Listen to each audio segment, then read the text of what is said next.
I bought a dead lake, restored it with my own hands, and the HOA tried to take it from me. They didn't expect the truth I was about to reveal. The lake had been silent for so long that even the wind seemed to pass over it without stopping. The water was dull, the shore cracked, and nature had slowly pulled away from it as if mourning something long gone. But when I first stood there, staring at its forgotten stillness, I felt something different. I saw what it could become.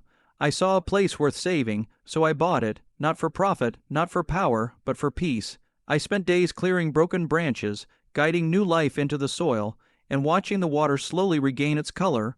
I rebuilt the dock board by board, cleaned every corner of the shoreline, and restored the lake the way you revive something you truly care about.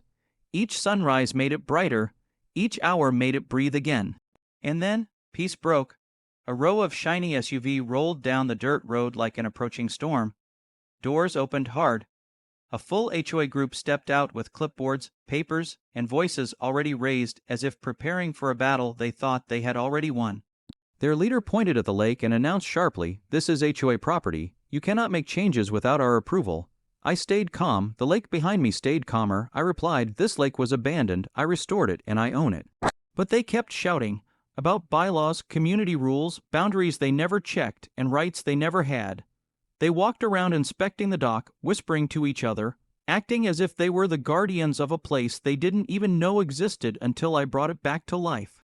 Then came the moment their confidence cracked. I opened my folder. Inside were the original documents, full ownership, county records, restoration permits, and legal boundaries clearly showing the truth.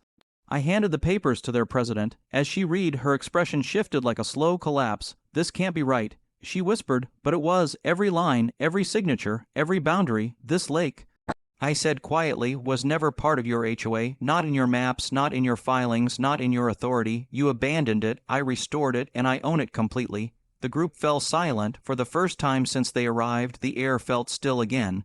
Some tried soft negotiation, some tried proposing shared use. One attempted to suggest a management partnership.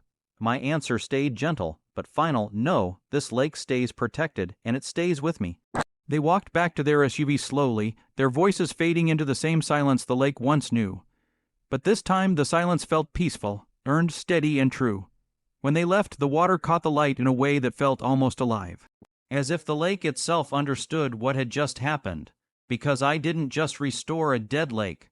I protected it, I stood for it, and the truth kept it exactly where it belonged.